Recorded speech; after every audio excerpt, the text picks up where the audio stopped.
Selamat datang kembali di pembahasan mendalam kita. Pernahkah Anda dalam situasi negosiasi, mungkin besar atau kecil, terus ragu gitu, sebaiknya saya nih yang maju duluan kasih tawaran atau, tunggu aja ya pihak lain mulai? Ini pertanyaan klasik banget yang sering kali bikin bimbang. Iya, dilema yang sangat umum itu. Ada semacam, apa ya, rasa aman gitu kalau kita nunggu.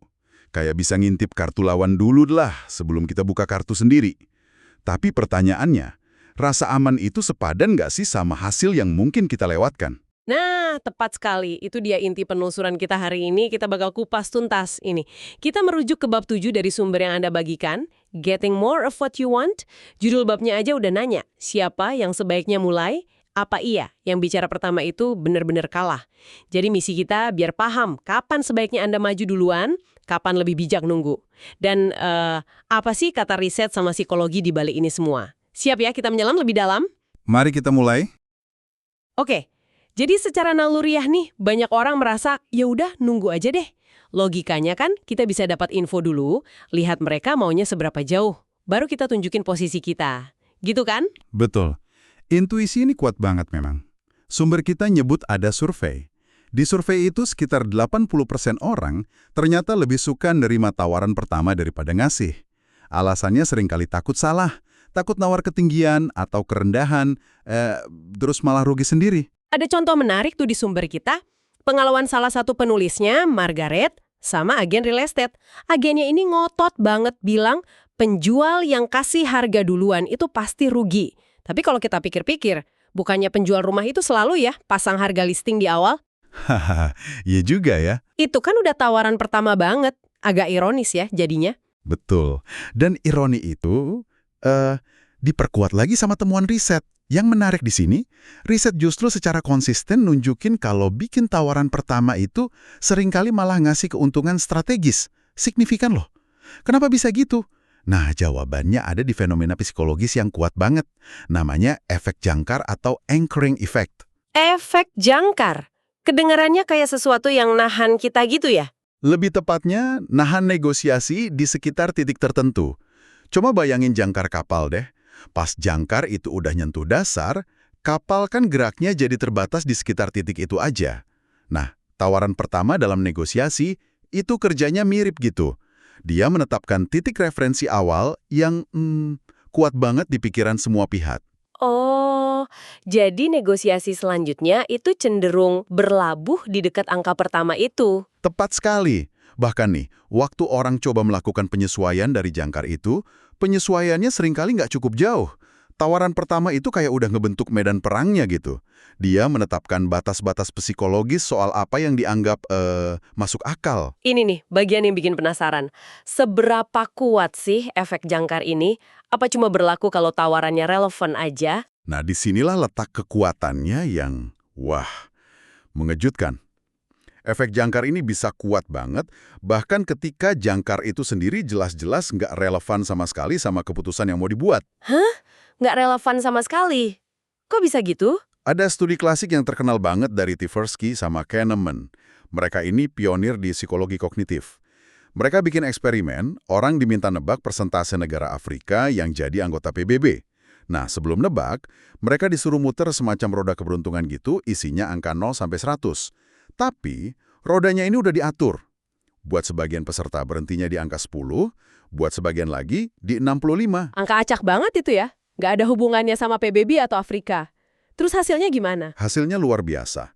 Kelompok yang rodanya berhenti di angka 10, rata-rata mereka nebak persentase negara Afrika di PBB itu sekitar 25%. Sementara itu, kelompok yang rodanya berhenti di angka 65, tebakan rata-ratanya 45%. Wow. Angka acak dari roda putar itu, yang sama sekali nggak informatif, jadi jangkar yang ngaruh banget ke penilaian mereka. Gila ya, itu nunjukin betapa gampangnya pikiran kita nyangkut di info pertama yang kita terima. Walaupun infonya nggak logis sama sekali. Ada contoh lain nggak yang lebih dekat ke konteks negosiasi? Ada, tentu, studi lain dari Northcraft dan Mill. Ini melibatkan para profesional, yaitu agen real estate. Mereka diminta nilai harga sebuah rumah. Tiap agen dikasih brosur info rumah itu, termasuk harga listing yang diminta. Nah, harga listing ini dimanipulasi sama peneliti. Ada yang sengaja dibikin lebih tinggi dari harga pasar wajar, ada yang lebih rendah. Para agen ini kan ahli ya menilai properti. Apa mereka kepengaruh sama harga listing palsu itu? Banget, sangat terpengaruh. Penilaian harga rumah yang mereka kasih itu secara signifikan condong ke arah harga listing yang mereka lihat. Nggak peduli harganya itu tinggi atau rendah. Yang lebih menarik lagi, waktu ditanya faktor apa aja yang mereka pertimbangin, agen-agen ini ngotot bilang harga listing nggak ngaruh ke analisis objektif mereka. Mereka yakin banget nilainya berdasarkan fitur rumah, lokasi, data pasar, pokoknya objektif lah. Jadi, bahkan para ahli pun yang harusnya bisa nilai secara objektif, tanpa sadar mereka ikut terseret sama jangkar awal itu ya. Tepat. Ini nunjukin betapa dalamnya efek jangkar ini bekerja, seringkali di bawah radar kesadaran kita. Pikiran kita kan cenderung ngambil jalan pintas ya, dan informasi pertama yang menonjol, yang salient gitu, itu jadi titik awal yang lengket banget. Kita cenderung kurang berusaha keras buat menyesuaikan diri jauh dari titik awal itu. Kalau gitu, pas kita mutusin buat bikin tawaran pertama, ada cara nggak sih biar jangkar kita ini lebih lengket, lebih kuat gitu pengaruhnya? Ada beberapa taktik yang bisa memperkuat jangkar Anda. Ini berdasarkan riset psikologi juga. Pertama, relevansi yang dirasakan. Ya meskipun jangkar acak bisa ngaruh, tapi jangkar yang rasanya relevan sama konteks negosiasi jelas bakal lebih kuat. Harga listing rumah di contoh tadi kan rasanya relevan banget ya, makanya pengaruhnya besar. Masuk akal sih, terus apa lagi? Kedua, presisi angka.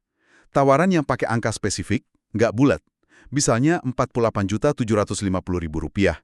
Itu cenderung lebih kuat daripada angka bulat kayak Rp50 juta. Kenapa?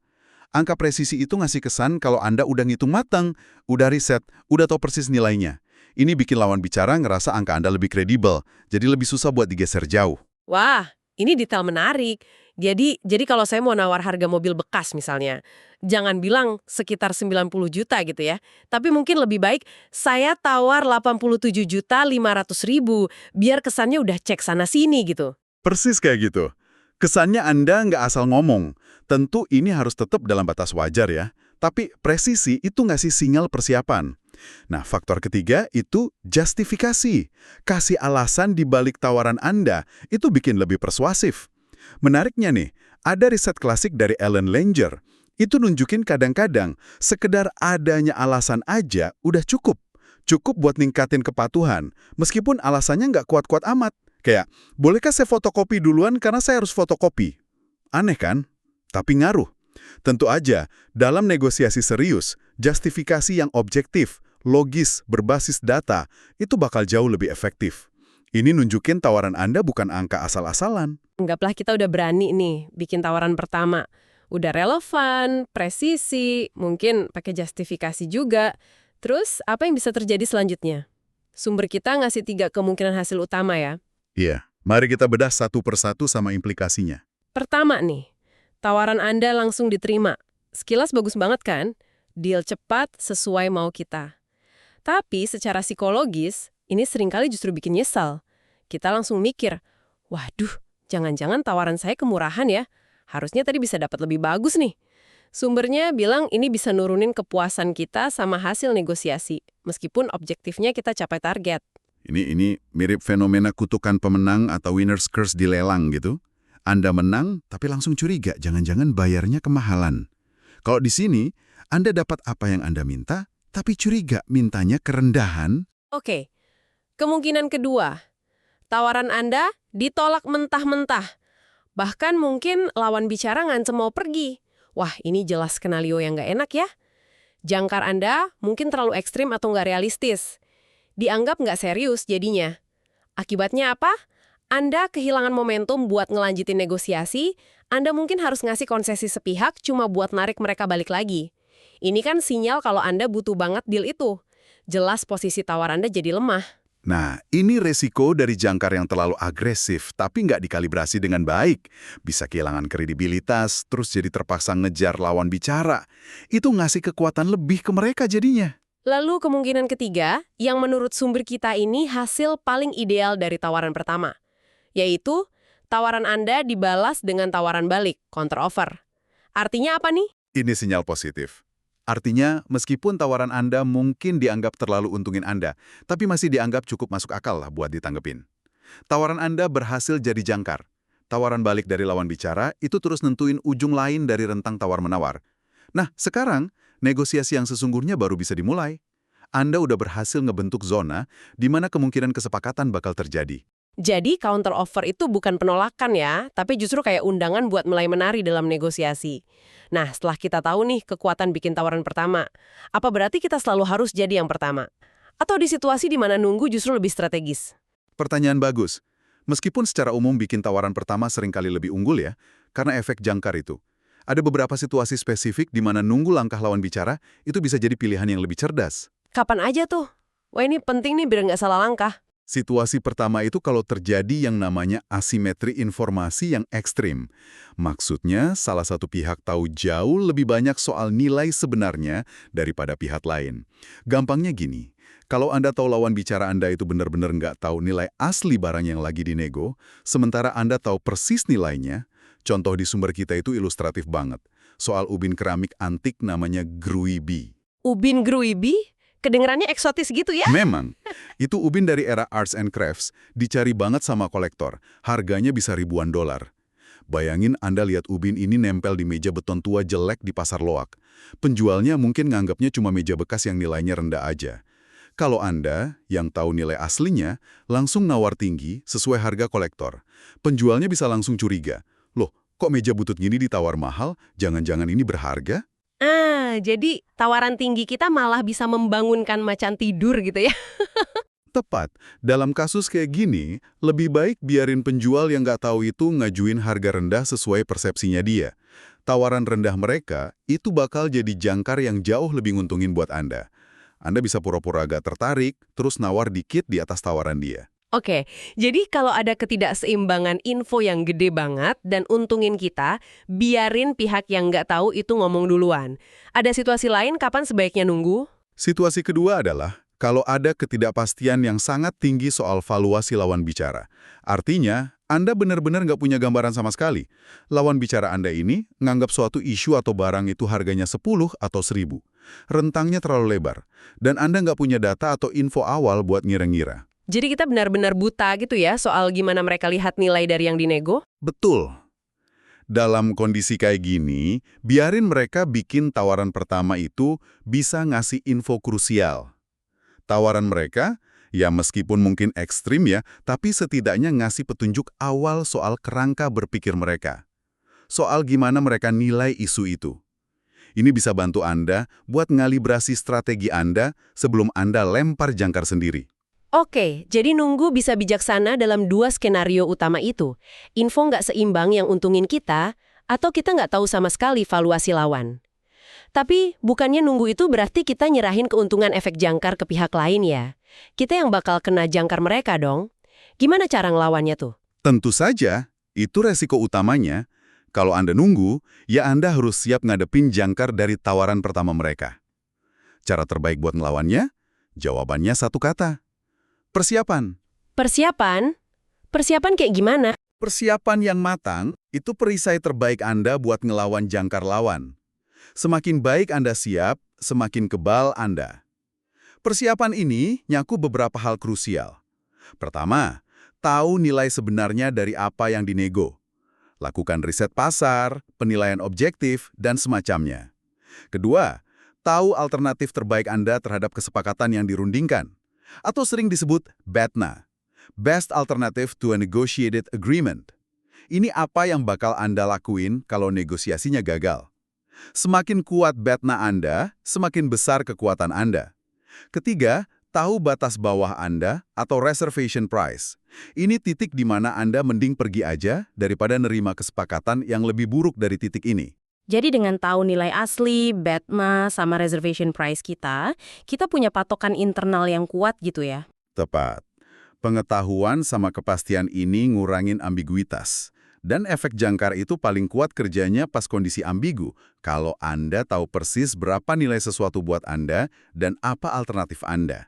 Tawaran ekstrim dari lawan itu nggak akan terlalu goyain Anda. Anda bisa nilai tawaran mereka lebih objektif dibandingin sama patokan Anda sendiri. Tapi ingat ya, nggak ada yang 100% kebal. Persiapan terbaik pun nggak bakal ngilangin pengaruh jangkar sepenuhnya, tapi bisa banget nguranginnya. Oke, jadi persiapan itu bantu kita bangun semacam jangkar internal kita sendiri ya, buat ngelawan jangkar eksternal dari lawan. Menarik nih, kalau kita coba tarik benang merahnya, keputusan buat maju pertama atau nunggu ini kayaknya situasional banget ya. Sangat situasional. Kalau kita hubungkan ke gambaran besarnya, keputusan ini pada dasarnya tergantung sama dua variabel utama, tingkat persiapan Anda dan perkiraan Anda soal tingkat persiapan lawan bicara Anda. Jadi kita perlu nilai diri sendiri, tapi juga ngebaca lawan kita gitu. Benar. Sumber kita nyajiin semacam matriks analisis gitu, yang intinya ngelihat berbagai kombinasi. Anda siap dan mereka enggak. Anda nggak siap dan mereka siap. Dua-duanya siap, dua-duanya nggak siap. Nah, berdasarkan analisis skenario-skenario ini, muncul rekomendasi umum yang cukup mengejutkan loh. Apa tuh? Lebih sering disaranin nunggu atau maju pertama jadinya? Yang sangat menarik, dalam sekitar 75% dari kemungkinan skenario berdasarkan kombinasi tingkat persiapan itu, rekomendasinya adalah Anda sebaiknya membuat tawaran pertama. 75%. Itu mayoritas besar banget, padahal tadi disebut 80% orang justru lebih suka nunggu ya. Kontras banget ini. Persis. Ada kesenjangan besar antara apa yang secara strategis seringkali lebih nguntungin maju pertama, dengan apa yang secara psikologis rasanya lebih nyaman, nunggu. Ini insight yang kuat buat Anda. Preferensi kita buat nunggu itu mungkin lebih didorong sama penghindaran risiko atau rasa nggak nyaman psikologis, bukan analisis strategis yang dingin. Jadi tantangannya itu ngatasin bias kenyamanan itu ya. Dan berani ambil langkah pertama kalau memang analisis situasinya ngaranin gitu. Tepat. Jangan kepatok sama satu aturan saklek, selalu tunggu atau selalu mulai. Tiap negosiasi itu unik. Analisis situasinya, nilai tingkat persiapan Anda, dan perkiraan Anda soal lawan bicara, baru deh bikin keputusan strategis. Oke. Rasanya kita udah bedah cukup dalam nih soal tawaran pertama ini. Coba kita rangkum yuk poin-poin kuncinya buat Anda yang nyimak. Apa aja sih intisari yang perlu diingat? Silakan. Pertama, jangan remehin tawaran pertama. Dia punya kekuatan dahsyat lewat efek jangkar yang bisa ngebentuk seluruh negosiasi. Kedua, hati-hati sama kepuasan psikologis. Tawaran pertama yang langsung diterima bisa kerasa anti klimaks, bikin nyesel, kutukan pemenang mini. Ketiga, counter offer itu sinyal bagus, bukan penolakan. Itu tanda negosiasi dimulai dalam rentang yang udah Anda bantu tetapin. Lanjut. Keempat, ada pengecualian penting. Nunggu bisa lebih bijaksana kalau ada ketidakseimbangan informasi ekstrim yang untungin Anda, lawan nggak tahu nilai asli, atau kalau Anda benar-benar nggak tahu valuasi lawan. Kelima, dan ini mungkin yang paling penting, persiapan adalah segalanya. Tahu nilai, BATNA, alternatif terbaik Anda, dan reservation price, batas bawah, itu perisai terkuat Anda, baik pas ngasih AAHAT maupun nerima tawaran pertama. Keenam, tantang intuisi Anda. Meskipun banyak yang nyaman nunggu, analisis strategis nunjukin dalam mayoritas, sekitar 75% skenario, bikin tawaran pertama itu langkah yang lebih unggul. Rangkuman yang bagus banget, Ev. Benar-benar nangkep inti dari bab 7 sumber kita itu. Nah, ini mungkin bisa jadi satu pertanyaan lanjutan yang menarik buat Anda renungin sendiri nih. Sekarang kan Anda udah lebih sadar ya soal kekuatan efek jangkar ini. Gimana caranya Anda bisa secara sengaja mulai gunain ini di negosiasi Anda berikutnya? Atau sebaliknya, gimana Anda bisa lebih waspada dan bertahan dari jangkar yang mungkin dilempar orang lain ke Anda? Dan ini nggak harus dalam negosiasi gede yang formal gitu kan ya? Sama sekali enggak. Coba pikirin interaksi sehari-hari aja. Mungkin pas Anda coba dapat harga lebih baik buat layanan internet di rumah. Pas Anda diskusi soal proyek sama rekan kerja. Pas beli oleh-oleh di tempat wisata. Atau bahkan pas nentuin mau nonton film apa sama pasangan. Gimana prinsip jangkar ini ngasih tawaran pertama yang presisi, ngasih justifikasi, atau ngenalin dan nahan diri dari jangkar lawan dengan persiapan matang bisa Anda terapin. Merenungkan dan praktik dalam skala kecil itu bisa ngebangun otot negosiasi Anda buat situasi yang lebih gede nanti. Latihan kecil buat kemenangan besar nanti ya. Pemikiran yang bagus untuk dibawa pulang. Terima kasih banyak sudah menyimak pembahasan mendalam kita kali ini. Sampai jumpa di kesempatan berikutnya.